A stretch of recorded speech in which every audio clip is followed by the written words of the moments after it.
Assalamu alaikum, shalom, bonjour. Nous sommes le vendredi 12 octobre 2018, particulièrement à l'endroit de nos amis auditrices et auditeurs de confession musulmane. Quand vous irez incessamment à la mosquée pour la grande prière du vendredi, merci de porter Canal FM, le club La Presse, ses animateurs invités et tous les médias partenaires dans vos prières à l'endroit de Allah, le Tout-Puissant, le seul miséricordieux. Nous sommes également dans le mois d'octobre, mois du rosaire pour le monde catholique. Et nous savons déjà que nos coreligionnaires catholiques prient abondamment pour que ce soit de l'information vraie, de l'information utile et de l'information bienveillante qui soit distillée par le club de la presse. C'est ainsi armé que nous vous présentons le plateau avec d'abord à la technique Michel Koko Vitogbe Tomega, à la console donc technique, pendant que Géraud Dakucha met l'émission en ligne.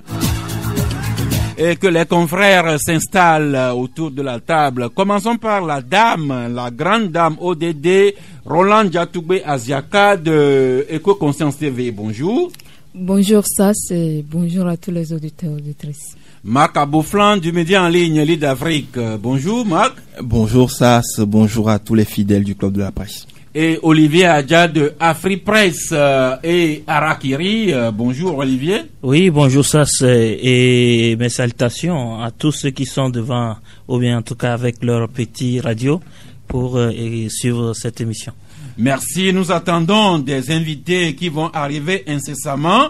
Mais en début de cette émission, nous voudrions, nous ensemble ici, exprimer notre amitié confraternelle ainsi que notre solidarité à l'endroit d'abord du journaliste saoudien Jalam Khashoggi, dont on craint pour la vie depuis qu'on l'a vu entrer dans le consulat d'Arabie Saoudite à Istanbul, en Turquie, il y a quelques jours.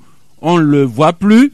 Des gens qui s'inquiètent pour sa sécurité. Eh bien, le club de la presse, nous sommes solidaires avec ce confrère Jalam Khashoggi. La même amitié confraternelle, la même solidarité à l'endroit du doyen John Holonou Mpati, le patron du journal Carrefour, John Holonou Mpati, qui a perdu sa mère et dont les obsèques se tiennent ce week-end.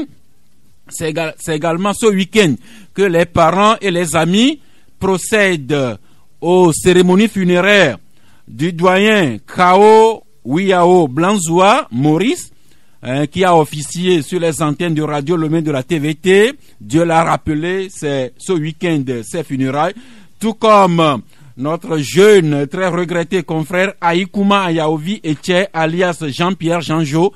C'est aujourd'hui la veillée de chant et de prière. Et demain, l'enterrement, Olivier Adja, tous ses confrères, John Holonou Mpati qui enterre sa mère. Et c'est ce week-end que nous enterrons Kao Wiao Blanzoua, Maurice et Aïkouma Jean-Pierre Jeanjo, sans oublier ce confrère saoudien, Jalam Khashoggi, dont on craint pour la vie. Oui, pour nos confrères et Jean-Pierre Jeanjo et puis notre doyen et Holonou, nous leur présentons, en tout cas nous présentons à notre doyen nos condoléances pour la disparition de sa mère, et à la famille de notre confrère Jean-Pierre, nous présentons également nos condoléances. Et Jean-Pierre est très connu, surtout dans le monde sportif et du journalisme sportif. Il a donc marqué son temps et nous souhaitons que Dieu le reçoive au centuple. Mais pour le confrère saoudien qui est porté disparu depuis quelques jours. Il faut prier que rien de grave ne lui arrive. Parce que voilà, donc on nous a dit, ou nous avons appris, comme vous l'avez si bien dit, qu'il a fait un tour à l'ambassade saoudienne, donc en Turquie, consulat donc à Istanbul. Et depuis ce temps, on ne retrouve plus trace de lui. Mais au même moment, les Saoudiens disent qu'ils l'ont pas pris et ils n'ont rien fait donc contre ce journaliste. L'énigme donc demeure tout entier et il faut prier à ce que on puisse retrouver ce journaliste. Parce que, vous savez, le journalisme, c'est un métier très difficile et très complexe. Et on se fait des ennemis et à gauche et à droite. Donc, nous prions à ce que ce confrère puisse être retrouvé sain et sauf. Merci. Jean-Paul Agouarelete de Focus Info qui nous rejoint. Bonjour Jean-Paul. Bonjour, désolé pour le retard. Non, nous avons un week-end très chargé. C'est aujourd'hui que nous accompagnons Holonou Pati John pour enterrer sa maman. C'est ce week-end également que nous accompagnons les familles à enterrer les confrères Kao Blanzoua et Jean-Pierre Janjo. Oui, j'étais à la veillée de Kao Blanzoua hier. Depuis 1 ou 2 ans, je pense que la presse a perdu beaucoup de ses membres, des jeunes, des moins jeunes et des vieux. J'espère que cette escalade funèbre, j'allais dire, entre guillemets, va s'arrêter. Et il faut ajouter à cette triste liste le directeur par intérim de Radio Kara, M. Akbao, qui est également décédé. Nous n'avons pas d'informations sur la date ou le lieu de ses obsèques, mais le club, la presse, tous les médias partenaires, nous sommes sensibles à ces deuils qui frappent ces familles. Pensée du jour maintenant. Marc Aboflan, vous écoutez très bien. La pensée du jour dit ceci: ne promets pas lorsque tu es heureux. Ne réponds pas lorsque tu es en colère. Et ne décide pas lorsque tu es triste. Encore une fois, ne promets pas lorsque tu es heureux. Ne réponds pas lorsque tu es en colère. Et ne décide pas lorsque tu es triste. C'est une pensée de Cherry Blossom. Ça vous dit quelque chose, Marc? Ça me dit beaucoup de choses. À mon avis, c'est une invite à beaucoup de prudence, à ne pas agir en fonction de ses émotions, de ses états d'âme.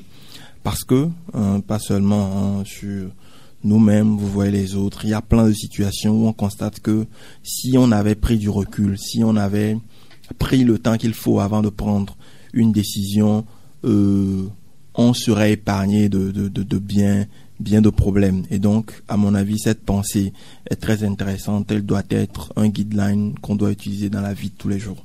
Merci. Eh bien, ne promets pas lorsque tu es heureux, ne réponds pas lorsque tu es en colère et ne décide pas lorsque tu es triste. Ça me rappelle cette chanson de Brigadier Zumba. Brigadier Zumba, surtout les hommes qui sont trop amoureux et qui promettent de goudronner la chambre de leur fiancé ou de leur acheter un moulin. Passez les moments d'excitation, on vous réclame le goudron de la chambre et le moulin et vous ne savez plus quoi dire. Eh bien, Roland Gatoubé Asiaka, si un homme trop amoureux s'en allait à vous faire trop de promesses, je compte sur vous pour le ramener à la raison. Ça, si tu me connais bien pour ça. C'est-à-dire ramener à la raison, c'est mon devoir. Merci beaucoup. Donc, c'est juste un peu de sagesse. Quand nous sommes trop heureux, ne promettons pas trop. Quand on est trop en colère, vaut mieux ne pas répondre à certaines attaques. Et quand on est trop triste, il ne faut pas décider. Nous en parlons dans ce studio, mais ça pourrait également intéresser les décideurs du Togo, ceux d'aujourd'hui et ceux de demain. Sans transition, une page environnementale. Roland Gatoubé Asiaka, notre madame ODD. Si vous allez à la page 5 du confrère Liberté, vous voyez cet article caricaturement votre déchargement des ordures ménagères à Lomé. Nous en parlons de temps en temps.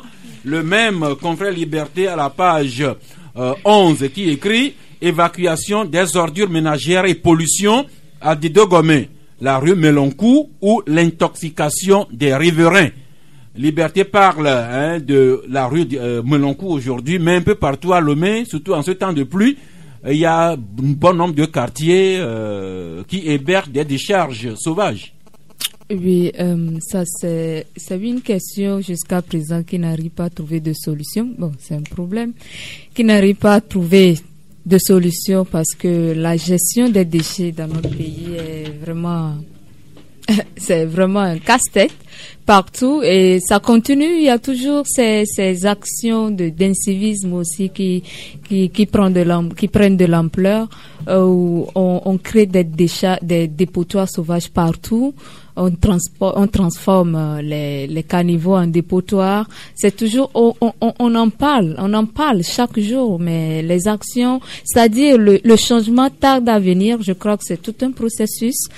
Et encore une fois, j'interpelle, j'ai vraiment aimé les articles. Je crois que nous, les journalistes, nous avons notre rôle à jouer, à toujours éduquer, à interpeller les décideurs ou bien les directions, les ministères en charge de toutes ces questions doivent vraiment redoubler d'efforts et ensemble travailler pour qu'au fait, on voit véritablement un changement. Juste ajouter qu'il y a ces ordures et ces décharges plus ou moins anarchiques et sauvages dans les quartiers, mais il y en a également qui sont des décharges intermédiaires, gérées par la municipalité de Lomé et l'agence ANASAP, avant que ce soit évacué vers les décharges finales. C'est une question de proximité et d'hygiène. Nous avons souvent interpellé les autorités publiques, mais il s'agit de nous-mêmes, de notre quotidien dans les quartiers. Nous devrions également nous montrer un peu plus disciplinés. Un peu plus disciplinés, c'est très important et c'est là l'éco-responsabilité vient jouer son rôle. Et nous devons tous travailler ensemble pour aller comment résoudre ce problème. Et vous voyez, on avait déjà parlé de décharge d'Agoé, de tout ça. Il y a un sujet qui me tient au cœur. Quand vous prenez le marché c'est là vous allez voir vraiment l'exemple comment ça peut impacter la santé publique. Et le marché d'Adéhui. Vous prenez le pavé en descendant sur la voie de Décon, non pas de Décon, de Tocoin là. Même pour venir ici à Canal FM, des fois on passe par le marché. Il y a un dépotoir juste à côté qui est dans le bas-fond là-bas et tout est mélangé juste à côté d'un marché où il y a beaucoup de gens, des enfants, des gens. Il y a des maisons, des habitations. Donc c'est vraiment une question de gestion et d'assainissement. ANASAP fait son travail. Je l'apprécie. Il faut doubler encore d'efforts pour ça. Merci. Marché également. Je ne sais pas si vous faites un tour au marché d'Adido Gomé. Si vous allez dans ce marché d'Adido Gomé et qu'il pleut, je vous souhaite beaucoup de courage. Même le marché de Aguasiyeye, il y a des fois, les abords de la route sont jonchés d'ordures. Or, les ordures ne peuvent pas être compatibles avec un marché où on achète et on vend des denrées alimentaires. Nous en appelons à chacun. Nous passons maintenant à la page 11 du confrère Togo Matin qui titre « Possible exploitation du pétrole au Togo, l'ONG Les Amis de la Terre qui met en garde contre les conséquences ». Et vous savez, Olivier Adja, Marc Abolflan, pourquoi pas Jean-Paul, que depuis ces derniers temps, il y a cette polémique qui rebondit. Est-ce que le Togo produit ou non du pétrole? Moi, je n'ai pas de réponse officielle à donner, mais tout est parti d'un rapport assez officiel qui porte que le Gabon, pays producteur de pétrole, importe ou importerait du pétrole ou du gasoil du Togo ici. C'est ce qui a emballé encore la polémique. Alors sur cette affaire-là, du Gabon qui importe ou qui importerait du pétrole ou du gasoil du Togo, vous l'avez appris aussi, Marc? Oui, bien évidemment, j'ai lu, comme tout le monde, ce rapport du ministère du Commerce gabonais qui dit, en tout cas, qui classe les pays où le Gabon s'est fourni en gasoil sur l'an 2016 et 2017, et notamment sur l'an 2017 où le Togo est classé comme le 4e pays derrière la France, par exemple, où le Gabon s'est fourni en gasoil. Et c'est vrai que cette nouvelle information renchérit une polémique déjà existante sur l'exploitation ou non du pétrole par le Togo. Alors à cette question, à mon avis, il y a plusieurs faits, ou en tout cas plusieurs constats simples auxquels on peut appeler, et peut-être les auditeurs se feront leurs idées eux-mêmes de si oui ou non le Togo peut ou exploite du pétrole. La première, c'est que oui, les côtes togolaises renferment bel et bien du pétrole. Il y a plusieurs études du ministère des Mines et de l'Énergie qui le disent, mais jusque-là, la raison officielle avancée par le ministère, pour en tout cas par les autorités, pour justifier la non-exploitation du pétrole sur les côtes togolaises, c'est le fait que le coût d'une exploitation offshore serait trop onéreux par rapport à la rentabilité qu'une probable exploitation du pétrole pourrait donner. La seconde information qu'il est importante de noter, c'est que produire du pétrole, comme beaucoup l'estiment, produire du pétrole ne pourrait pas se faire en catimini. Parce que même si le gouvernement, même si les autorités ont envie de produire du pétrole en catimini, comme le font croire un certain nombre de personnes, c'est quelque chose qui ne peut pas se faire en catimini, même si à monsieur tout le monde, on peut cacher cet état de fait. Il y a plusieurs experts aujourd'hui des questions, en tout cas de ce genre de questions, qui sont unanimes sur la question le Togo n'a pas encore commencé par exploiter du pétrole.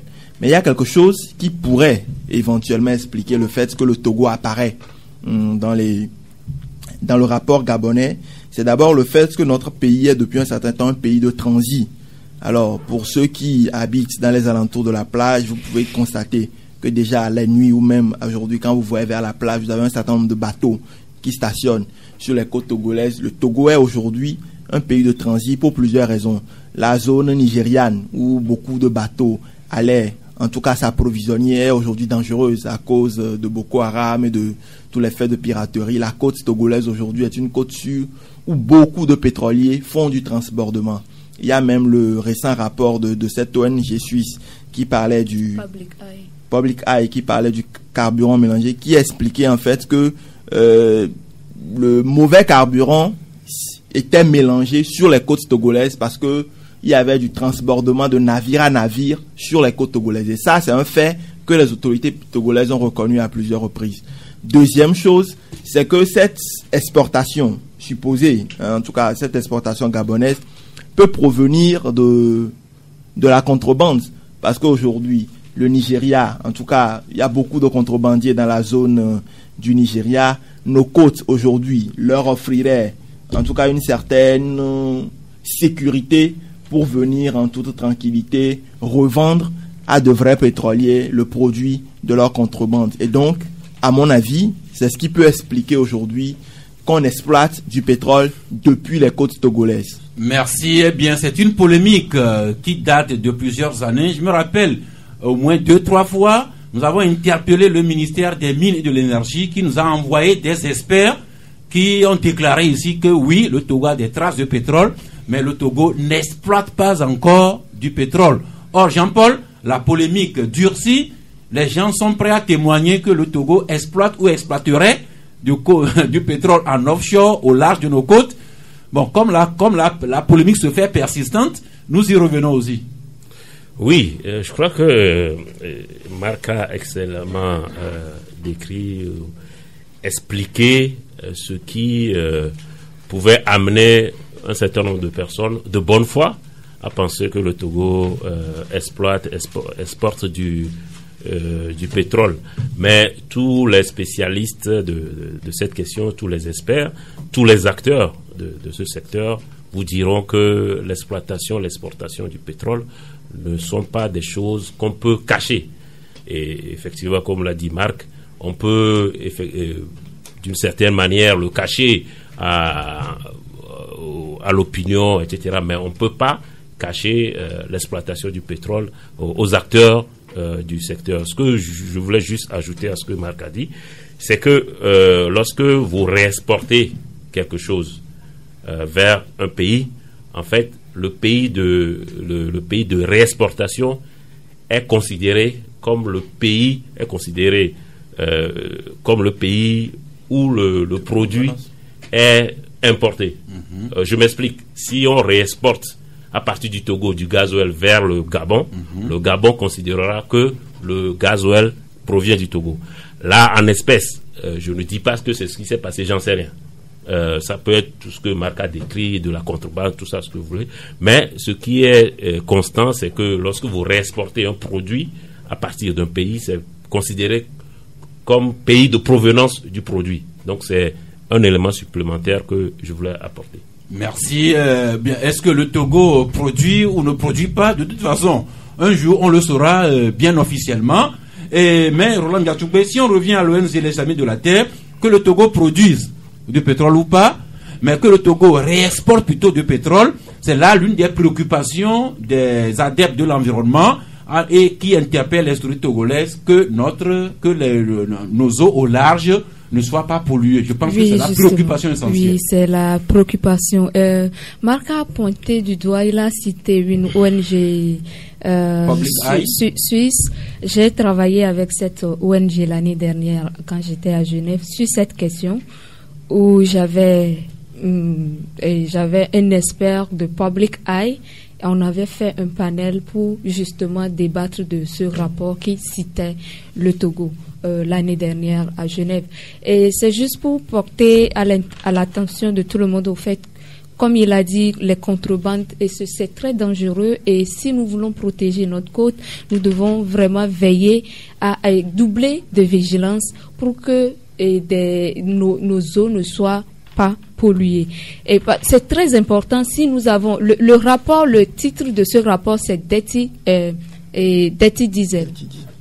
Le rapport de Public Eye. Et il y a déjà une convention qui réglemente l'import et export des produits, des déchets dangereux. Là, je parle de la convention de Bâle. Et cette convention, le Togo a ratifié, a signé, et nous sommes suivis à l'international. Si l'année dernière, j'ai été interpellée sur le cas du Togo, c'est parce qu'on est suivi. Donc, j'interpelle juste comme les amis de la Terre aussi interpellent et tirent la sonnette d'alarme. On doit faire vraiment attention pour que nos eaux ne soient pas polluées. Merci. Nous abordons à présent la page politique de cette émission. Je vous l'annonçais hier.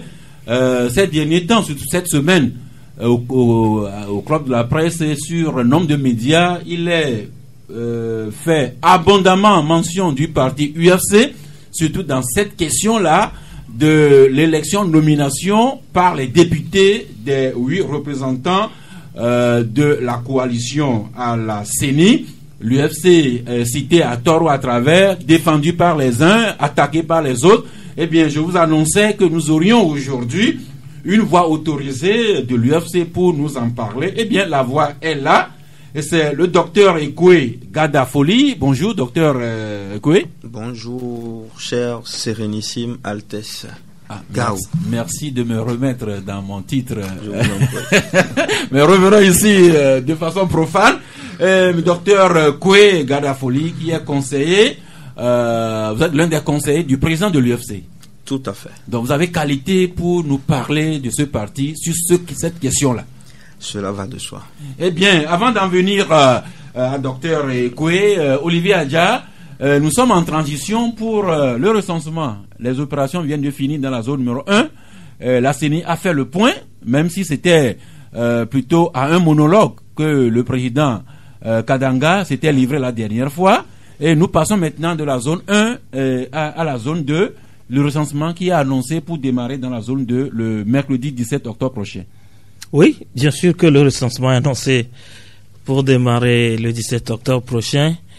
Il faut dire que le bilan que la CENI dresse est un bilan satisfaisant, étant donné que une partie donc de la classe politique avait appelé au boycott, mais pour certains observateurs, et plusieurs sont les 7 Togolais qui ont boycotté le boycott, tout simplement parce que on a constaté plutôt dans les 2-3 derniers jours une affluence donc au niveau des bureaux de vote et des centres de recensement, et certains même donc ils se sont battus pour se faire recenser, mais le temps a manqué, et peut-être que c'est là qu'il faut attirer aussi l'attention de la CENI sur le fait que le recensement en réalité concerne tous les Togolais et que c'est un droit pour les Togolais d'être recensés, si bien que si il y a des Togolais qui veulent bien se faire recenser, mais compte tenu du temps et en tout cas des moyens déployés par la CENI, et ce travail n'a pas pu être fait ou bien ces personnes n'ont pas pu être recensées. Il faut que la CENI revoie donc sa copie pour que le maximum de Togolais qui veulent se faire recenser le fasse, parce que je crois que c'est ça même l'objectif du recensement, c'est que le maximum de Togolais puissent figurer sur le fichier. Donc moi j'ai vu des gens qui étaient très mécontents parce qu'ils avaient voulu se faire recenser, mais par manque de temps ça n'a pas pu avoir lieu.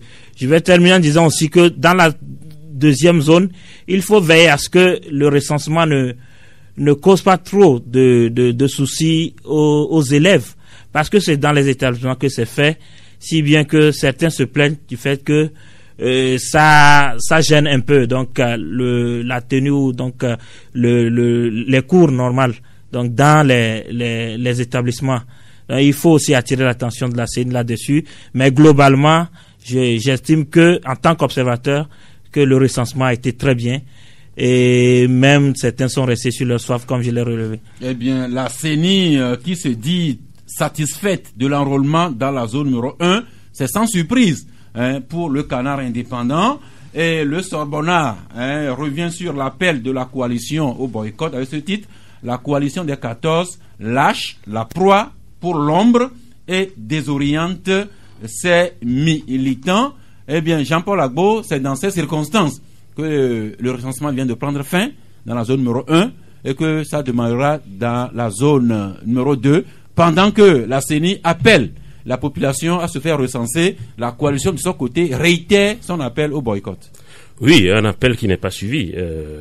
L'appel, enfin, ce qui s'est passé ces derniers jours est un véritable camouflet pour la C14, puisque y compris dans les zones considérées comme plutôt favorables à l'opposition, dans ces zones, il y a eu une influence monstre, notamment dans les derniers jours du recensement. Donc, ça veut dire que à un moment donné, les responsables de la C14 doivent s'interroger sur la pertinence de cet appel.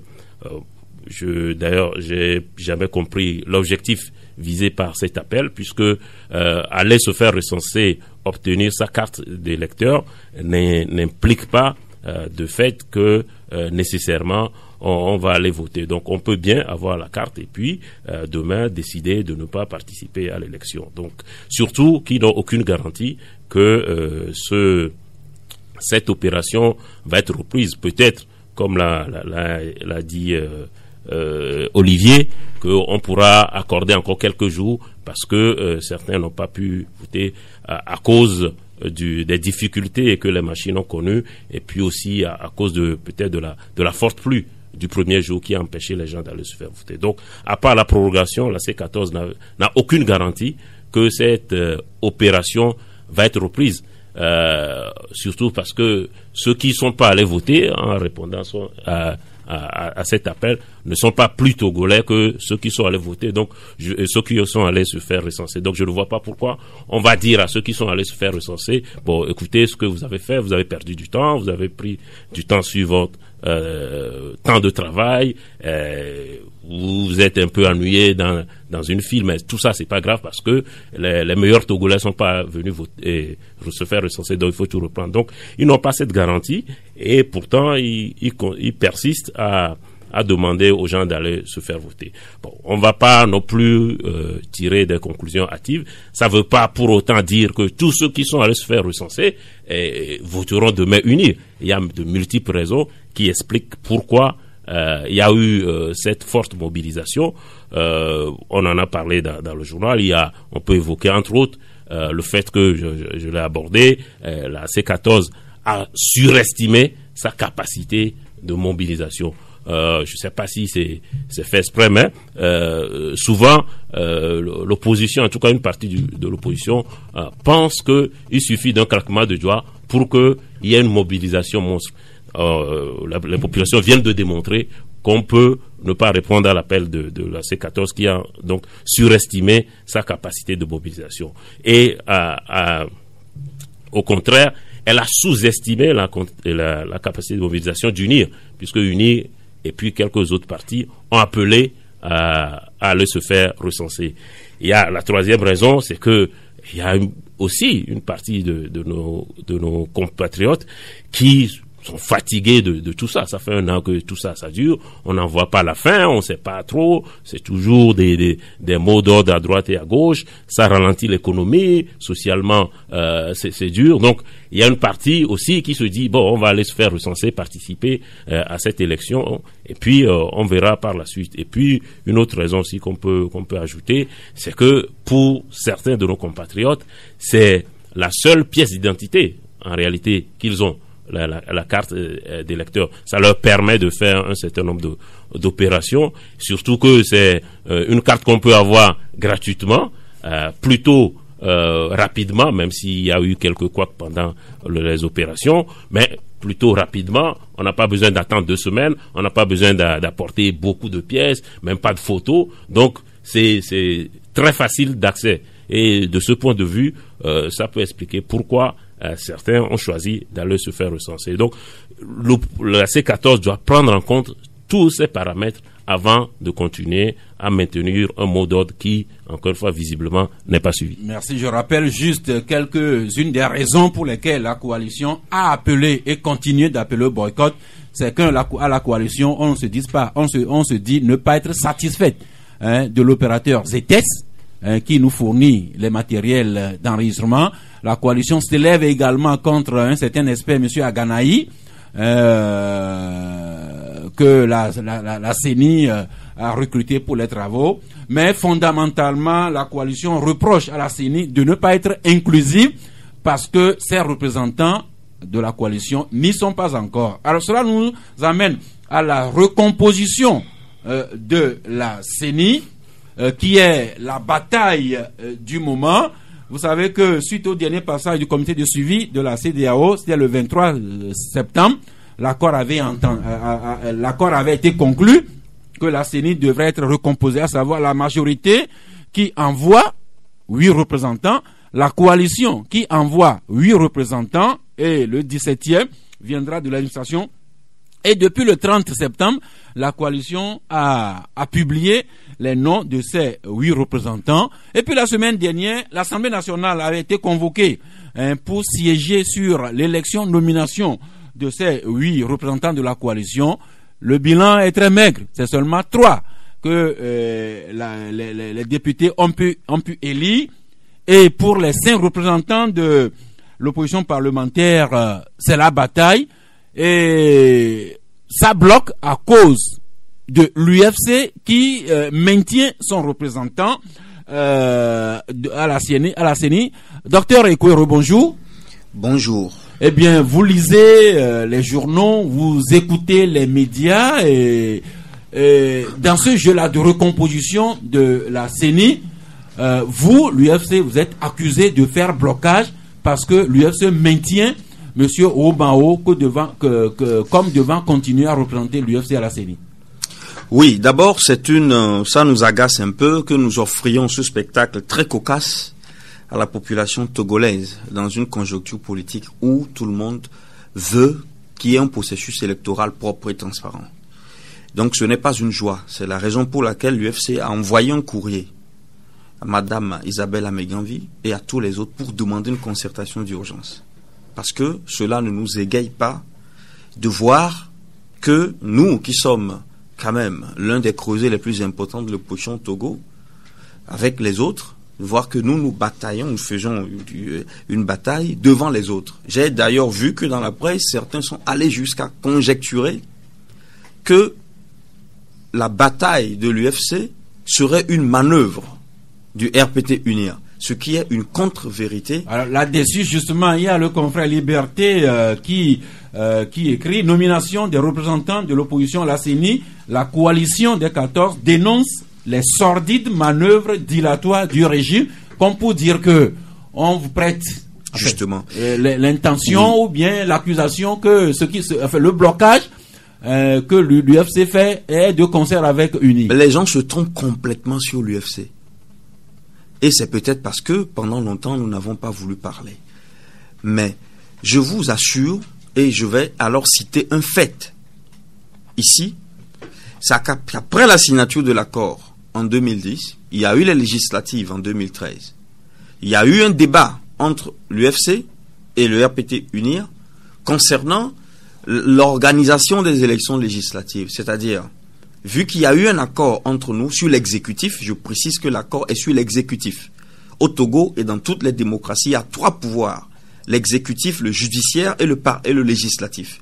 L'accord a concerné juste l'exécutif. Est-ce que ce ne serait pas bien que nous nous mettions ensemble pour aller aux législatives? C'est vous qui aviez demandé... Non, il y a eu des discussions. L'état-major de l'UFC, notamment le président Gilchrist Olympio, lui-même a dit non. Attention, nous ne sommes pas unis. Une chose est de faire un accord sur l'exécutif pour apporter du sang nouveau à la gouvernance du pays et pour apprendre comment ça se gouverne dans la perspective d'une prochaine alternance. Autre chose est de faire des listes communes avec le parti au pouvoir pour participer à des élections législatives. Et ça, c'est un fait capital, initial et génital qui démontre clairement que l'UFC a gardé son identité. Une autre chose, il y a une confusion qui est générale actuellement au Togo concernant les bénéficiaires de la deuxième rencontre, c'est-à-dire du second, comment vous l'appelez? La réunion du comité de suivi. Le document qui est sorti de la seconde réunion du 23 septembre, il y a une confusion sur qui sont les bénéficiaires de la recomposition de la CENI. Ce n'est pas UNIR et la C14, je vous en prie. Mais nous sommes dans un pays où presque tous les journalistes sont des lettrés. Et les documents sont là sur le site de la CEDEAO, tout le monde les lit. La CEDEAO n'a jamais dit, je suis très éberlué, très étonné de voir que les gens disent que c'est la C14 et UNIR qui doivent se partager les 16. Mais non, c'est archi faux. Il faut corriger ça, vous les journalistes.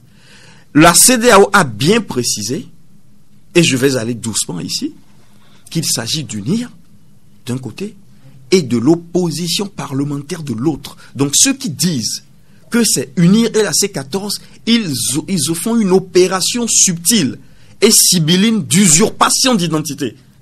Et il faut dire à ces gens qui sont en train de faire fausse route. Alors, vous avez dit, et je lis, qu'il y a le refus de l'UFC de quitter la CENI. Alors, qui a demandé à l'UFC de quitter la CENI? Pour qu'il y ait refus, il faut qu'il y ait eu adresse. N'est-ce pas? C'est la logique. Alors, qui a demandé à l'UFC de quitter la CENI? C'est le gouvernement? Jamais. C'est la CEDEAO? Jamais. C'est la C14? Jamais. Donc, l'UFC ne refuse pas de quitter la CENI parce que nul n'a demandé à l'UFC de quitter la CENI. Corrigeons cela. Le langage est très important pour ce qu'on appelle la représentation collective sociale. Alors, je dis ensuite, le refus serait une manœuvre du RPT UNIR. C'est une accusation pour salir le nom de l'UFC. Parce que je vais vous dire le jeu auquel les gens se sont donnés dans ce pays. Il y a eu un démon que les gens ont créé. C'est un diable. Et il est figé, ce diable. Ce diable n'est jamais dynamique, ni dans le temps, ni dans l'espace. C'est toujours lui le diable. Et c'est lui le méchant. Et ça, c'est une grave erreur qui procède de la pensée hegelienne et manichéenne, où on divise le monde en deux, le yin et le yang. C'est faux. Il n'y a jamais de blanc et de noir. Le monde est gris. Les dynamiques sont imbriquées. Ceux qui disent ça, ils éduquent mal le peuple. Merci, docteur. De toute façon, non, vous allez, je vais vous prier, Son Altesse Sérénissime Sas Gao. Vous allez me prier de finir cette pensée-là, puisque je procède par syllogisme. Nous reprochons tantôt au président Katanga de s'être livré à un monologue. Vous n'allez pas faire le même exercice ici. Non, vraiment, je vais chuter. Vous écouter. Je vais chuter sur ce point. Je vais chuter sur ce point. Alors, je vais dire que, comme l'UFC a signé un accord avec le RPT, et on a fait du RPT le démon, donc on associe l'UFC au démon. Et les gens ont joué sur ce discours pour se créer une identité neuve, la virginité politique. Mais les Congolais disent une chose, et je chute ici, Lukuta eya kan ascenseur, vérité eya escalier peikumi. Ça veut dire, le mensonge a pris l'ascenseur, la vérité a pris les escaliers, mais elle y est arrivée. Vous verrez bientôt. Merci. Il y a la formule Lingala, mais il y a également la version et il y a des mains sur la vérité, le mensonge que vous auriez pu également bien sûr, bien sûr. Docteur, revenons justement à la réunion du comité de suivi le 23 septembre. Oui. Je ne sais pas si l'UFC était dans les discussions, mais il y avait le pouvoir ou la majorité unie et une délégation de la coalition des 14 partis politiques avec au milieu les facilitateurs. Et c'est cette réunion qui a décidé que la CENI devrait être recomposée, à savoir 8 du pouvoir et 8 de l'opposition parlementaire. C'est dans le document. Vous avez la version originale Mais bien sûr. C'est dans le document, je l'ai ici dans mon palmar. Et ça se trouve partout, le monde le lit. Alors, une précision. Lorsque le gouvernement, vous savez comment ça se passe en droit international, l'Assemblée ne se lève pas pour faire la recomposition de la CENI. C'est le gouvernement qui fait la réception du communiqué de l'arbitrage international, qui le transmet à l'Assemblée. Lorsque le ministère de l'administration, ministre Boukbessi, a transmis l'ordre à l'Assemblée, il a précisé qu'il s'agit fondamentalement de l'opposition parlementaire. Donc, je me demande d'où vient la C14 dans cette histoire de la recomposition de la CENI. Lorsque nous avons été à l'APG était claire. L'APG a précisé partout, vous voyez les conclusions de l'APG, de l'accord à Ouagadougou, que la CENI devait être composée par les parties prenantes au dialogue. C'est clair, c'est précis. Alors que dans notre cas, il s'agit d'un dialogue qui s'est exprimé sur une question d'ordinaire juridiction, c'est-à-dire gérance. La CEDEAO, c'est vrai qu'il y avait UNIR d'un côté et la C14 de l'autre. Mais la question de la CENI a été renvoyée à la loi.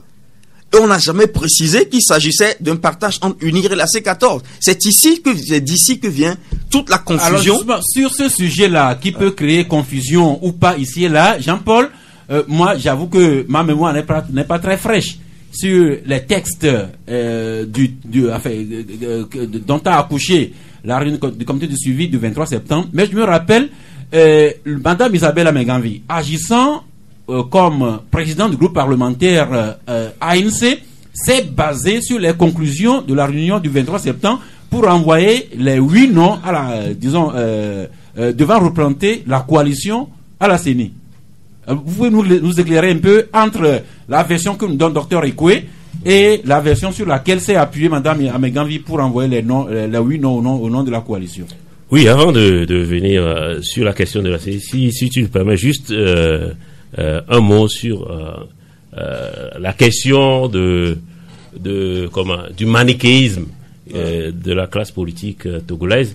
Je voulais dire à notre ami que l'UFC... À votre ami Dr Ekwe de l'UFC. Dr Ekwe que l'UFC y a allègrement contribué par le passé. Donc, c'est juste cette précision. Donc, l'UFC se trouve rattrapé aujourd'hui parce que là a commencé hier. L'effet boomerang.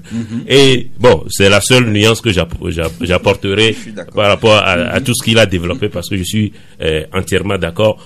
D'autant plus que, au-delà du contenu, est-ce qu'on a précisé, d'autant plus que tu l'as relevé.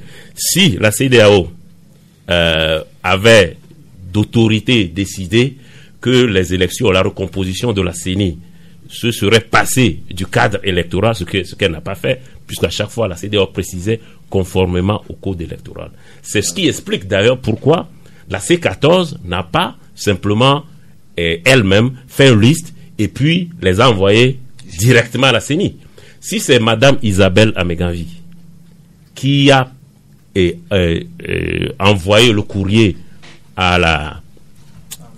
au Parlement, c'est justement parce que cette question relevait de l'opposition parlementaire. Sinon, elle l'aurait pas fait. Et c'est Brigitte Adiamagbo qui, me semble-t-il, dirige la C14. Pourquoi ce n'est pas Brigitte Adiamagbo qui envoie les noms? C'est parce que cette question relevait du Parlement et de l'opposition parlementaire. C'est pour ça que c'est elle qui l'a fait. Première remarque. Deuxième remarque.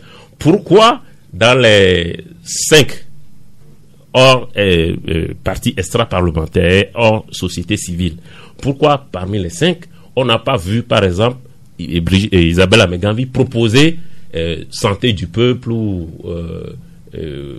on va prendre ou bien c'est pas PSR ou bien Togo autrement PSR ou Togo autrement qui sont à la coalition. Et c'est les partis parlementaires qu'elle a proposé. Voilà. C'est justement parce que les 5 devaient relever de l'opposition parlementaire. Donc la question de savoir si c'est la C14 qui désigne, la question ne se pose même pas. C'est les 5 relèvent de l'opposition parlementaire. La question qu'on doit se poser plutôt, c'est de savoir qui est de l'opposition parlementaire. Puisque, encore une fois, Isabelle Ameganvi a bien fait de proposer des partis parlementaires. Donc, ce qu'on conteste à l'UFC, en fait, c'est qu'elle n'appartient pas à l'opposition parlementaire. Malheureusement, ceux qui lui contestent ça ont un défaut. C'est que ce n'est pas nous, les journalistes, qui décidons qui appartient ou pas à l'opposition parlementaire. Ce n'est pas l'opinion qui décide qui appartient ou pas à l'opposition parlementaire. Ce n'est pas la C14. On peut ne pas aimer l'UFC. On peut les détester. On peut ne pas aimer J-Christ Olympio. On peut dire tout ce qu'on veut de lui. On peut considérer qu'il n'est pas de l'opposition, qu'il dort tous les jours avec Fornia Singbe. Mais il y a un fait. C'est que le statut de l'opposition, c'est défini par une loi. C'est une loi qui définit qui est opposant et qui ne l'est pas. On peut considérer que cette loi est unique, que cette loi ne vaut rien, tout ça, mais pour l'instant, c'est une loi de la République. Et selon les dispositions de cette loi, pour être considéré comme de l'opposition, il faut simplement, à l'ouverture de la session parlementaire, se déclarer comme tel. C'est ce que l'UFC a fait. Donc, à partir de cet instant, l'UFC est de l'opposition parlementaire, même si on ne l'aime pas. Maintenant, si on conteste la loi, on ne peut pas faire une application sélective de la loi, puisque c'est sur la base de cette même loi, par exemple, que Jean-Pierre Fabre est considéré comme chef de file de l'opposition, statut qu'il assume. Donc on ne peut pas d'un côté considérer que la loi elle est bancale, ceci, et puis de l'autre, en tirer les profits lorsque ça nous arrange. Je finirai en disant que ce n'est pas la première fois que l'UFC se considère comme faisant partie de l'opposition parlementaire, puisque c'est à ce titre qu'en 2015, Maître Romao a siégé à la CENI. Voilà. C'est à ce titre qu'en 2013, ils ont siégé à la CENI. Donc pourquoi aujourd'hui, on considère qu'un statut qu'ils ont égrené depuis plusieurs années, d'un coup, ils ne peuvent plus parce que ceci et cela. Donc, il faut donner les éléments d'appréciation à nos compatriotes, à l'opinion. Après, si on va dans d'autres considérations qui n'ont rien à voir avec des considérations juridiques, politiques, là c'est autre chose. Ça relève des considérations personnelles. Ça, nous on n'est pas là pour commenter ça. Mais du point de vue juridique, du point de vue par rapport à ce que la CEDEAO a dit, l'UFC a son siège à la CENI. Pourquoi d'ailleurs on a demandé au net, tout ça, d'envoyer d'abord une lettre de démission? Si le net... Alors justement, qui a demandé... Oui, puisque, on leur a demandé... C'est qui le on là qui a demandé... disons la présidence de l'Assemblée nationale qui a fait remarquer... c'est la présidence de l'Assemblée nationale qui fait remarquer que tant que ces deux ne démissionnent pas, il ne peut pas y avoir d'élection pour deux autres.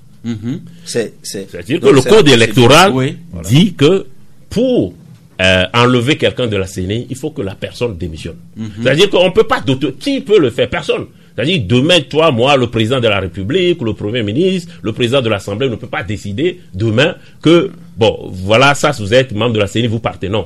Une fois que vous avez été désigné, élu à l'Assemblée, vous avez prêté serment devant la Cour constitutionnelle, vous installez là-bas jusqu'à votre démission ou à votre décès.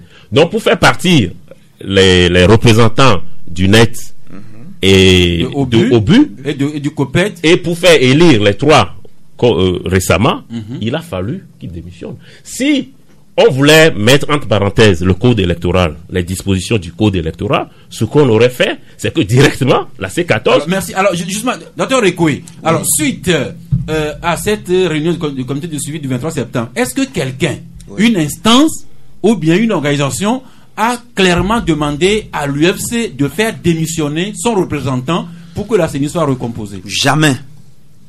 Ni par coup de fil, ni par une missive. Donc, une lettre. Personne. Parce que personne ne peut le faire.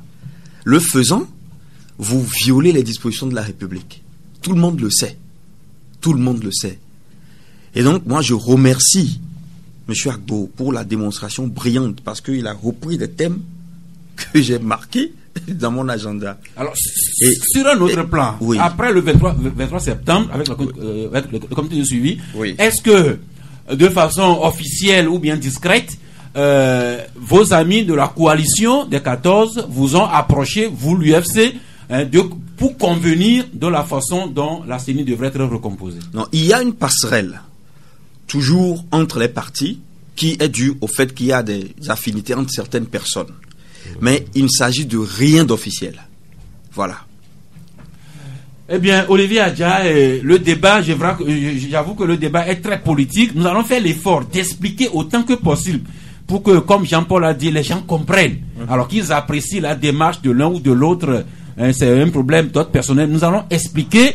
Mais Olivier Adja, il y a également des gens qu'on attend, et pas des moindres, qui disent que depuis le 19 octobre, le débat politique se retrouve entre le pouvoir de Faure Gnassingbé, sa majorité, et la coalition des 14, et que les autres partis, parlementaires ou pas, n'ont plus droit à la parole. Oh bon, est-ce que... Mais vous êtes au courant quand même de cela? Oui, mais ils doivent le prendre. Est-ce qui vient donner la parole à un parti politique? Donc, ils s'invitent dans le débat et d'autres sont invités. Il y a plein qui s'invitent. Donc, je crois qu'on va pas obliger quelqu'un donc à parler ou à ne pas parler. Mais ce sur quoi moi j'aimerais quand même m'attarder, c'est d'abord la passion que je constate dans ce débat. Et justement, nous faisons l'effort de passionner les absolument, débats. Moi, je ne suis pas de nature passionnée et ni passionnelle. Mais je crois qu'il faut quand même faire un effort pour mettre la loi au-dessus de tout ce que nous faisons. Nous avons l'habitude de dire que force doit rester à la loi. Mais j'ai l'impression que certains font une interprétation sélective donc de cette affirmation. Parce que dans le cas de l'UFC, moi j'ai vu des gens, pas des moindres, des juristes, intervenir et dire que non, c'est une question morale. Mais ils n'ont même pas cité, ne serait-ce qu'un seul, un seul article du code donc électoral ou d'autres codes pour nous dire qu'ils se basent sur cet article-là pour analyser la situation. Moi, ça me désole un peu en tant que, je ne sais pas, amoureux donc de la chose juridique. Je suis un peu peiné devant ce débat. On peut ne pas aimer l'UFC, on peut ne pas aimer Jekis Olympio, on peut ne pas aimer plein de personnes. D'accord? Et je constate que il y a une partie de l'opinion qui n'aime pas l'UFC. Ça, ce n'est pas un secret. Qui n'aime plus. Qui n'aime plus. Ça, ce n'est pas un secret. Hein. C'est évident. Mais au même moment, ces gens-là devraient faire l'effort de nous dire d'abord qu'est-ce que la loi dit. Parce que quand moi je suis tout ce débat, je me demande qu'est-ce que la loi dit au juste.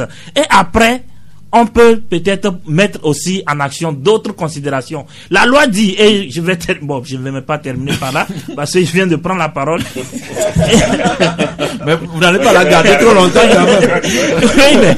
Oui, votre invité a dit notre invité, de toutes les façons, a dit que voilà, le comité du suivi disait donc l'unir devrait normalement avoir 8 places. Non, le comité du suivi n'a pas dit unir. Le comité du suivi dit ici que c'est la majorité parlementaire. Parce qu'il faut faire aussi attention que c'est la majorité parlementaire. Et qui est la majorité parlementaire ici? Évidemment, c'est le parti uni.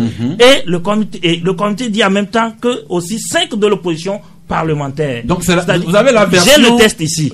Original, paraphé, signé. Absolument, ici, qui ne dit ni uni. S'il vous plaît, lisez-nous in extenso l'extrait là.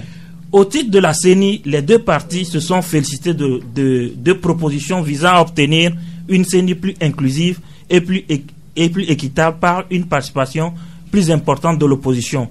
De l'opposition. Aussi a-t-il été reconnu le droit et la liberté pour chacune des parties, comme le prévoit la loi, mon confrère Jean-Paul a mis l'accent sur ça, de désigner librement ou de maintenir ses représentants. Et puis, il y a 2 points. 5 pour la majorité parlementaire, 5 pour l'opposition parlementaire. En outre, il a été retenu au titre des 6 représentants des partis extra-parlementaires et la société civile que chacune des parties concernées copte 3 conformément au code électoral. Là, c'est la version originale de la réunion du comité du suivi du 23 Absolument, septembre que vous citez ça. Absolument. Donc, tout est clair. On a parlé d'abord de la majorité parlementaire qui est unie aujourd'hui et de l'opposition parlementaire. D'accord? Donc, on n'a ni cité unie ni la C14. Si bien que il faut se baser. Peut-être que les gens font une analyse, donc, et c'est pas, donc, ils tirent une conclusion de cela. Mais, et puis, il y a aussi certains qui disent que la C14 a une prime pour avoir manifesté, pour avoir contesté. Donc, il faut, c'est devenu une prime et que les 8 doivent le revenir parce que l'UFC n'a pas manifesté. C'est à ce titre-là que Mme Ameganvi a signé. Mais ce sont des considérations très dangereuses si on veut baser le fonctionnement de la République sur des considérations comme ça. Demain, c'est l'ANC qui se retrouvera peut-être, et en tout cas, dans sa maison parce qu'il n'a pas manifesté. Alors, docteur Okoye, il y a quelqu'un qui souhaitait savoir, puisque l'UFC revendique sa place à la CENI au titre de l'opposition parlementaire, la personne voudrait savoir par quel canal vous avez déjà envoyé le nom de Jean-Claude Oumao qui siège à la CENI actuellement. Oui, nous avons le 27 septembre 2018. Non, 2017 ça. Non, en fait, la composition actuelle de la CENI qui est contestée là. Oui. Et la CENI où siège M. Jean-Paul Oumao. Oui, ça c'est en 2017. Quelle instance avait envoyé son nom? Est-ce que c'est l'UFC comme parti bien ou sûr. bien vous étiez passé par l'opposition parlementaire? Non. Alors, c'était l'UFC en négociation avec les autres du Parlement de l'opposition parlementaire. Bien, l'ANC a dit, car c'était une négociation en fait.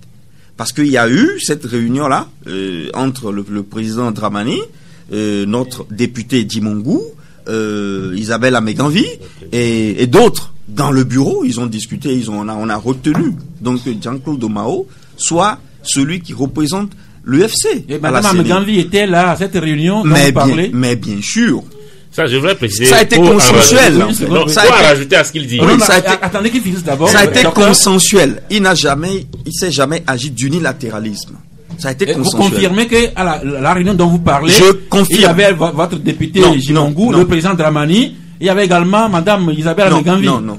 Je firme, je confirme et je surconfirme. Vous avez la date de cette réunion-là? Je vais vous la procurer dans un second moment. Merci. Donc, juste avant que Marc ne parle, je voulais préciser que c'est la démarche habituelle, comme en 2013, en 2015, pour désigner les 5 représentants de l'opposition parlementaire.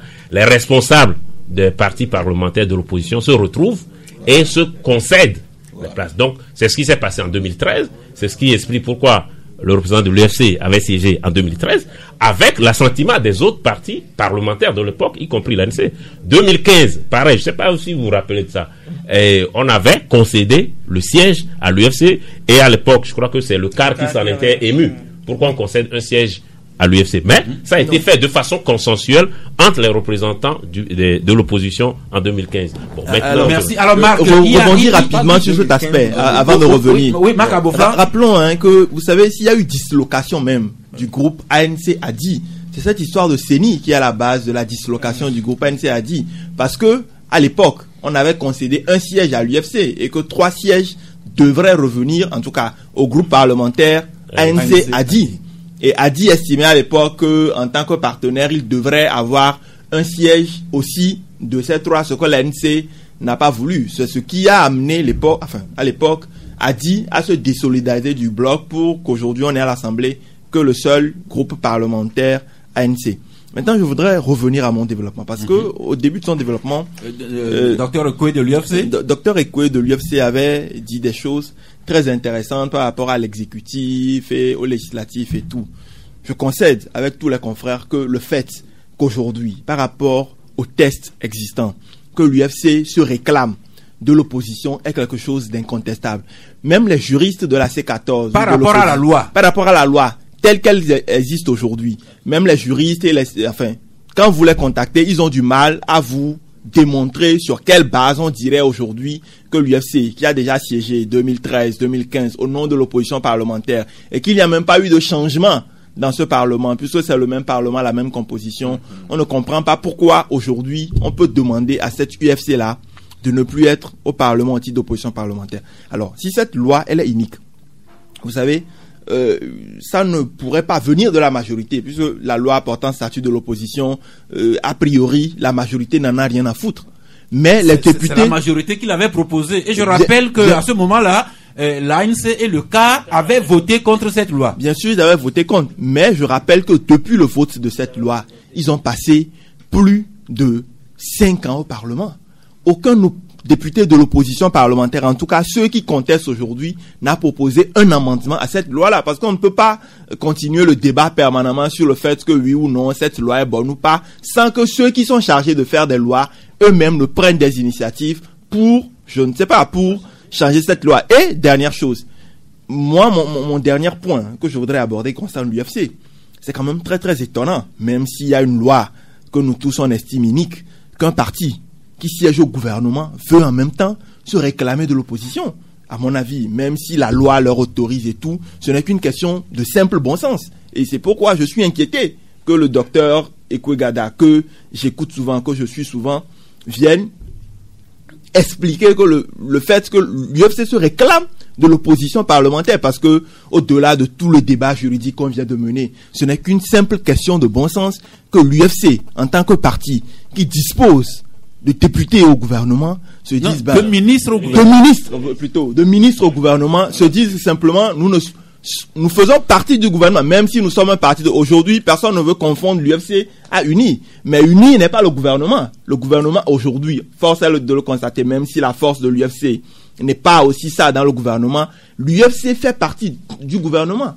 Au nom de quoi l'UFC? Merci Marc. Même si la loi est unique, l'UFC ne peut pas, c'est quelle dichotomie, se dire du gouvernement et en même temps se réclamer de l'opposition. Même si la loi lui autorise, à mon avis, c'est une simple question de bon sens que l'UFC, qui aujourd'hui, en tout cas, Maître Gilles-Christ Olympio, est un peu le patriarche de l'opposition. Au nom de cette hauteur-là, l'UFC devrait quitter ce débat. 93.5 Canal FM. Nous revenons ici au studio avec les mêmes confrères, notre invité, Dr Gaba Ekwe, l'un des conseillers du président de l'UFC, qui est en train de nous expliquer la position de son parti, l'UFC, sur la recomposition de la CENI. Eh bien, nous sommes partis du code électoral, nous sommes partis également du texte original paraphé signé de la réunion du comité de suivi, dont même Olivier nous a lu un extrait. Nous sommes également partis de la loi portant statut de l'opposition, enfin du statut de l'opposition ici au Togo.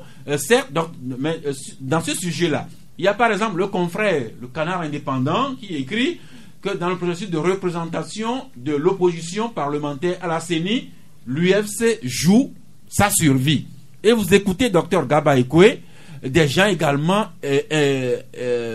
parlaient de morale par ici, bon sens par là, et d'autres disent encore que depuis que la crise a ressurgi en août 2017, l'UFC ne se signale pas dans l'opposition et que tout ça mis à côté, l'UFC devrait débarrasser purement simplement le tablier de l'opposition et laisser la coalition jouer sa partition. Docteur Ekwe. Vous savez, ici il y a un problème de compréhension que moi j'expliquerai à travers la dichotomie norme-usage. C'est-à-dire, il y a une norme, mais il y a des usages. Vous prenez les feux rouges. C'est une norme. Mais concrètement, les gens ne respectent pas. Donc les gens créent une nouvelle norme. Et si le législateur ne revient pas rapidement pour dire, écoutez, suivez la norme du feu rouge, ce que les gens font risque de devenir la norme. Il y a opposition qui est définie par la loi. Et c'est ce dont M. Agbo le journaliste Agbo vient de parler. Mais dans l'esprit des gens, il y a une autre norme qui veut que par opposition, on entende celui qui crie ou celui qui dit qu'il s'oppose à quelqu'un. Et surtout quelqu'un qui n'est pas au gouvernement. Justement. Alors, le problème, c'est que lorsqu'il y a eu la transition démocratique, les anciennes habitudes sont restées. Tout le monde n'a pas fait sa reconversion. Parce que dans tous les pays du monde, comme nous l'avions dit au début, et je vais répondre à Marc Aboflan. Oui, il y a toujours 3 pouvoirs. Ça, vous l'avez déjà dit. De déploiement de l'État. Suivez, de déploiement de l'État. L'État se déploie à travers ceux qui font la loi, ceux qui exécutent cette loi et ceux qui jugent quand il y a mauvaise interprétation, il y a non-respect de la loi. L'État, c'est comme ça. Maintenant, à quel niveau vous opposez à cet État-là? Pour vous opposer à cet État, il faut que vous vous inscriviez dans un cadre de pouvoir, ou dans le cadre du législatif, ou dans le cadre de l'exécutif, ou dans le cadre du judiciaire. Alors, je dis ici que l'UFC est véritablement en fait le véritable parti d'opposition du Togo. Parce que l'UFC est présent en tant que parti politique dans le législatif, et l'UFC, à travers ses comportements, désavoue les propositions faites par le parti au pouvoir. On n'a pas souvent vu l'UFC désavouer les actions du gouvernement. Non. À l'époque, non. Je vous renvoie aux éphémérides de l'Assemblée nationale. Ça, on ne va pas perdre du temps là-dessus. Au même moment, l'UFC, se trouvant dans l'exécutif, a la possibilité de soumettre des oppositions à l'action gouvernementale, mais d'une certaine façon. Et là, l'UFC est le seul. Là non plus, on ne sent là, vous ne saurez quelconque rôle d'opposition par rapport à l'UNI. Vous ne sentirez jamais, parce que ce que vous sentez, c'est ce qui sort. C'est ce qui sort. Le CHU Tocoin. Sylvanus Olympio. Vous savez comment ce nom est apparu? Non, expliquez-nous. Je ne vais pas vous le dire. Il y aura un temps pour toute chose dans ce pays. Parce que nous ne parlons pas, en fait. Parce que nous avons dit, nous n'allons plus claironner. On dit, vous savez comment les ONG viennent, ils vous donnent 2 petits cahiers, et ils montent les caméras, ils disent qu'ils vous ont donné, ils ont fait un truc. Nous, on ne fait pas ça. Quand on donne quelque chose au peuple, on se tait là-dessus. Parce que demain, tôt ou tard, les gens sauront qui a fait quoi. Donc, l'UFC étant au gouvernement, a plus de possibilités que les autres de s'opposer dans le cadre du pouvoir exécutif. Ce que les autres ne peuvent pas faire. Alors concrètement, concrètement les autres, ils s'opposent à l'État. L'UFC, bien que content des ministres au gouvernement, vous êtes toujours de l'opposition parlementaire. Nous sommes non seulement de l'opposition parlementaire, mais nous sommes la seule force d'opposition plus crédible. Parce que nous sommes dans tous les cadres de déploiement de l'État.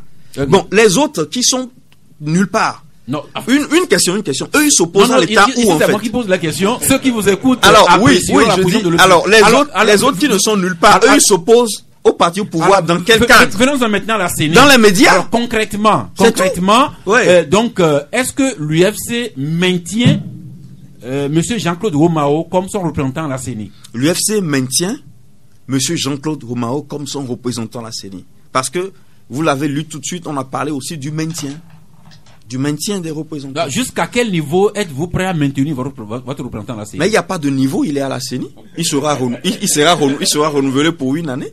C'est tout. Il est maintenu à la CENI. Alors, si le président Dama Dramani faisait passer au vote la liste que la coalition a introduite et qu'il se faisait que les députés majoritairement rejetaient, adoptaient la liste de la coalition et rejetaient votre C'est contre la procédure de l'Assemblée. On ne soumet pas cette liste au vote. Ce sont des désignations. C'est les 3 qui sont élus et nommés. Les 5 sont désignés et nommés. C'est pour cela qu'il s'agit de négociations interparlementaires. Les 3 de l'opposition. Les 3, ils sont élus et nommés ensuite. Et les 5 ensuite, de l'opposition parlementaire, eux, ils sont désignés par les partis de l'opposition parlementaire et nommés. Et donc, il n'y a pas de vote là-dessus. C'est pour cela qu'il faut qu'il y ait des négociations. Mais dans l'opinion publique, l'UFC est accusé de bloquer la reconduction de la CENI. Parce que les gens font se sont donné le travail de faire de la communication pour nous, mais on ne les paye pas pour ça. Ils disent ce qu'ils veulent dans notre compte. C'est pourquoi nous venons ici, pour corriger ce que les gens disent sur nous. Eh bien, vous avez parlé de cette initiative, de cette ouverture de l'UFC à composer au besoin, à s'entendre avec vos camarades de l'opposition parlementaire pour résoudre le problème là. Mais sur les réseaux, dans les médias numériques, on lit depuis hier la réponse de l'ANC qui est venue par la personne du son secrétaire à la communication, Éric Dupuis, qui vous signifie son opposition ou bien l'opposition de son parti à votre ouverture. Éric Dupuis, il a fait la fonce. Il connaît l'importance du papier. Docteur Koué. Il connaît. Alors, Monsieur Éric Dupuis agit en sa qualité de secrétaire national de l'ANC. À plus forte raison, il sait que l'administration fonctionne par papier.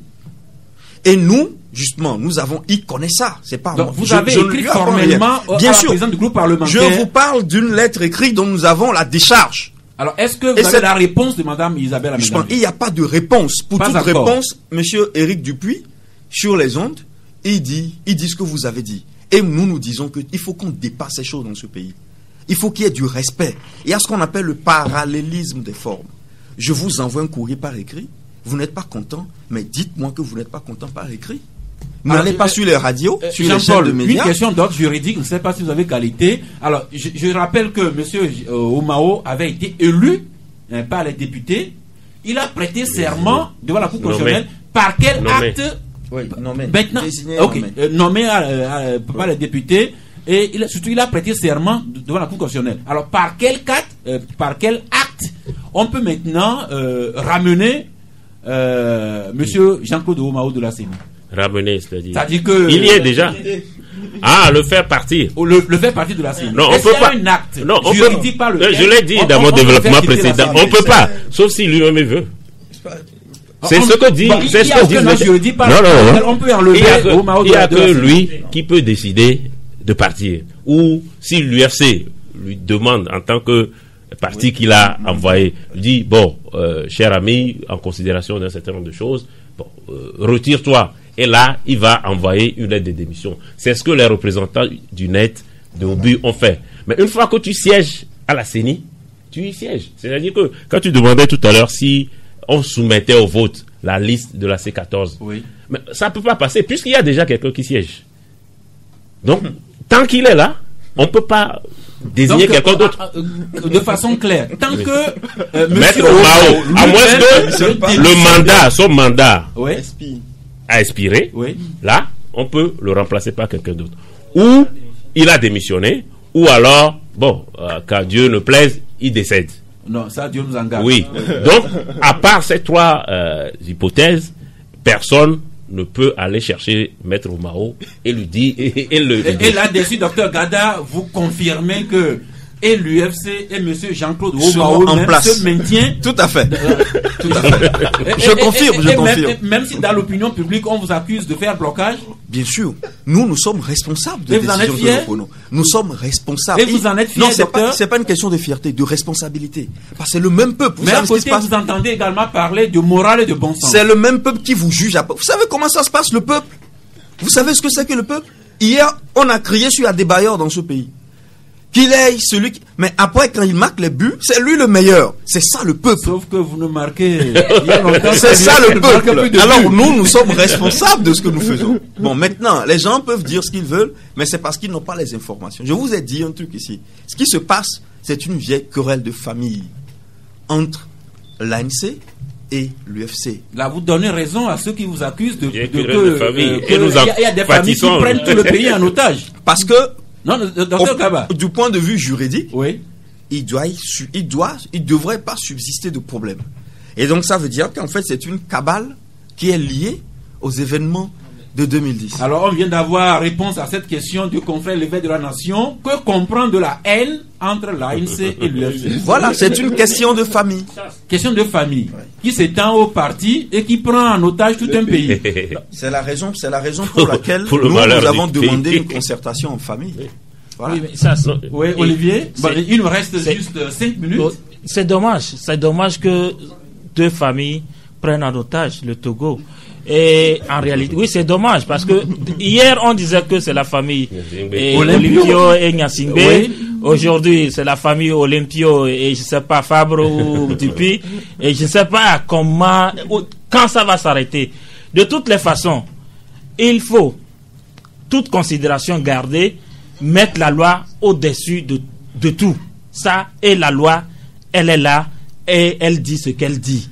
Même si ce n'est pas agréable à entendre, même si ce n'est pas agréable à appliquer, la loi, elle est parfois... Il y a des lois que moi je n'aime pas dans ce pays et j'aimerais que ça change. Il y a parmi ces lois-là, la loi sur le statut de l'opposition. Moi, je n'aime pas cette loi, en fait. Mais je suis obligé de me soumettre parce que c'est elle qui s'applique. Parce que c'est la loi du moment. Aujourd'hui. Maintenant, je vais terminer en disant que le cas de figure qui peut faire évoluer la situation, c'est le cas où l'ANC, qui a 3 représentants aujourd'hui, qui peut avoir même 20, compte tenu de son importance au niveau du Parlement, l'ANC peut avoir plus que 3. L'ANC peut avoir même les 8. Mais elle a accepté avoir 3. Alors qui peut le plus peut aussi ou le moins. Merci, donc l'ANC peut Merci. considérer Ouais. de laisser encore un pour que les choses avancent. Bon, l'ANC aura écouté. Faute de temps maintenant, vous avez chacun 1 minute pour faire le tour, parce que nous avons l'impératif de Bon, 1 minute. Non, c'est juste un peu pour revenir sur quelque chose qui a été très légèrement abordé.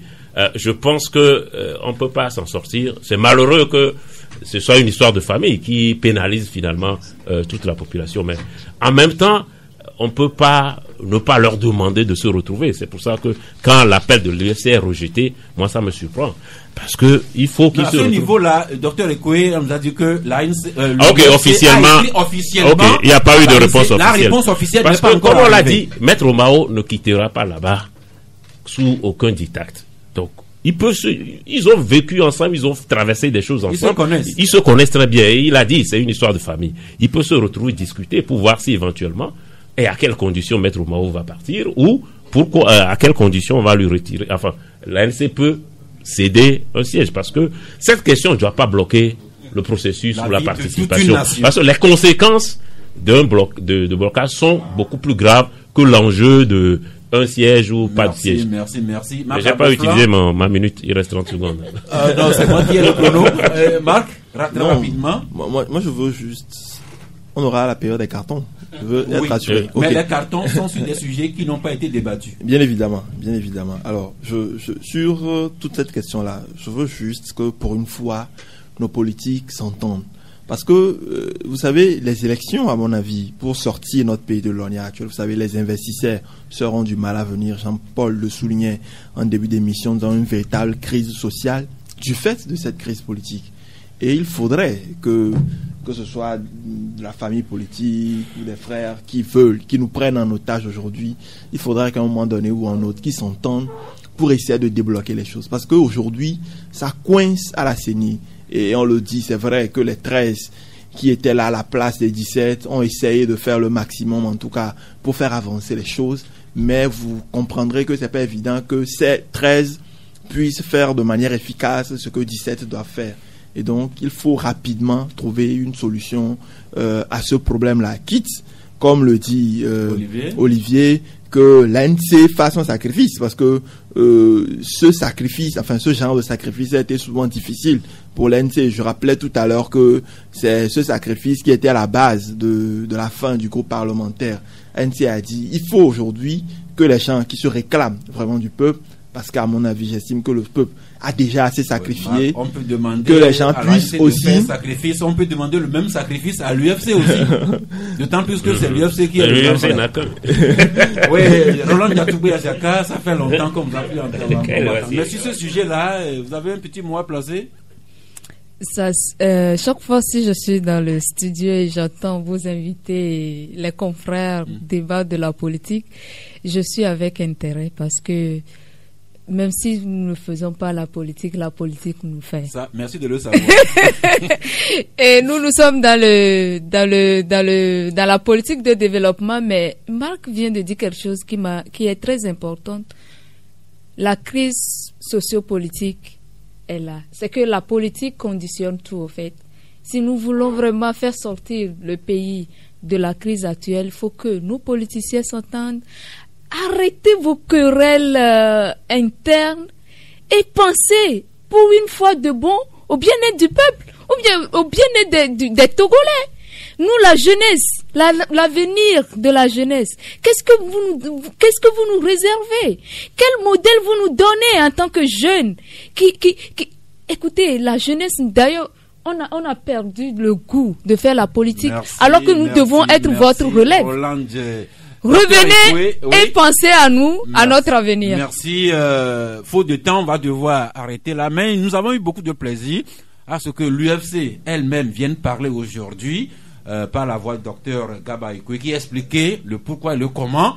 Nous avons fait l'effort de partir de la loi, le code électoral, la loi portant statut de l'opposition, le communiqué ayant sanctionné la réunion du comité de suivi du 23 septembre 2018. Nous avons essayé de de mettre tout ça ensemble. Nous avons surtout écouté Dr Ekwe qui a expliqué la position de l'UFC. Et puis le constat, c'est que comme l'écrit l'éveil de la nation, il s'agit d'une haine. Ou bien pour parler comme les Togolais, d'une haine. Puisque le français dit haine, mais le Togolais dit haine. Entre l'ANC et l'UFC, cette haine qui est partie de deux individus, qui s'est étendue à deux familles, qui se joue aujourd'hui au niveau de deux partis et qui prend en otage tout un pays avec tous les risques d'incertitude. Docteur Ekwe Gaba, je vous fais le tableau. Maintenant, je vous écoute pour votre conclusion. Oui, merci. Nous déplorons nous aussi cette situation. N'allez pas penser que nous en jouissons, pas du tout. Et comme a dit Madame, nous allons trouver Madame Gatoubé, nous allons trouver une solution. Et nous avons posé le premier pas. L'UFC a marqué le premier pas. Je demande encore aux autres de nous répondre et d'accepter se concerter avec nous. La querelle de famille, elle sera réglée. Mais je dis ceci, si pendant 10 ans nous nous sommes tus, nous n'allons plus nous taire. Donc si nos frères veulent continuer, veulent rester des jusqu'au boutistes, vos frères de l'ANC, veulent continuer dans leur démarche suicidaire, et cette fois, nous n'allons pas nous taire. Voilà, c'est le message que je lance. Nous n'allons plus nous taire. Et le peuple risque d'avoir accès à des informations, des vérités que l'UFC a délibérément décidé de taire pendant longtemps. Merci. Je finis, excusez-moi, et en disant juste que si vous avez dans une famille 4 personnes, dont une a 2 vies, les autres n'ont qu'une seule vie, et on demande qu'il y ait un sacrifice, et vous demandez à celui qui n'a qu'une seule vie de sacrifier la sienne, alors que quelqu'un en a 2, ne seriez-vous pas des assassins? Merci. Je vous en prie, vous transmettez quand même notre gratitude à votre président, M. Olympio, à votre parti, qui ont permis que vous soyez ici à nos côtés, que vous nous expliquiez votre façon de faire les choses. Eh bien, juste pour dire que nous allons ouvrir le week-end sur des activités beaucoup moins politiques. Vous avez par exemple l'occasion d'aller à l'Institut français qui nous offre le groupe Pio Boy, qui se produit ce soir même sur la scène de l'Institut français. Ça pourra peut-être vous déstresser un peu. Bon week-end. Nos condoléances à ces familles qui sont en deuil. Et nous terminons par votre carton de fin de semaine. Roland Diatoubé Aziaka, votre carton de fin de semaine. Un sujet qui n'a pas été débattu aujourd'hui. Mon carton va à toutes. Bon, en fait, c'est pas débattu, mais c'est un carton que j'adresse à tous les partis politiques togolais. Pour une fois La couleur du carton. La couleur, c'est rouge, comme ton chapeau. Carton rouge. Oui. Comme mon chapeau là. Oui, parce que ça dure là. Merci. Vous ne nous donnez carton pas de rouge mots. À tous les partis. À donc, tous les partis. Aussi bien unis que l'UFC, tout. en passant par le CA, l'ANC et tous les autres. C'est enregistré. Marc Aboflan. J'aimerais envoyer, je ne sais pas trop le destinataire, je ne sais pas si c'est à la mairie ou aux sociétés chargées de l'entretien de nos voies, mais je constate quand même qu'il y a des routes à Lomé, en tout cas les routes nouvellement construites dans la zone à Goué et tout, qui pour certains depuis 3 mois n'ont pas été balayées.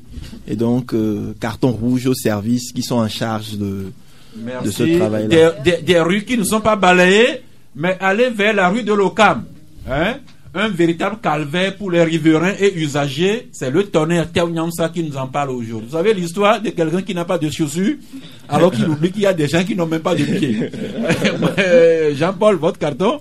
Peut-être après tous ces sujets déprimants, un rayon de soleil, juste un carton vert pour ma petite nièce qui a eu le rite de sortie 8e jour aujourd'hui. Merci, ça c'est un bel acte. Et Olivier, on finit avec vous. Bon, un carton jaune peut-être à la francophonie et à Louise Mouchikiwabo, qui vient d'être donc désigné secrétaire général de la francophonie.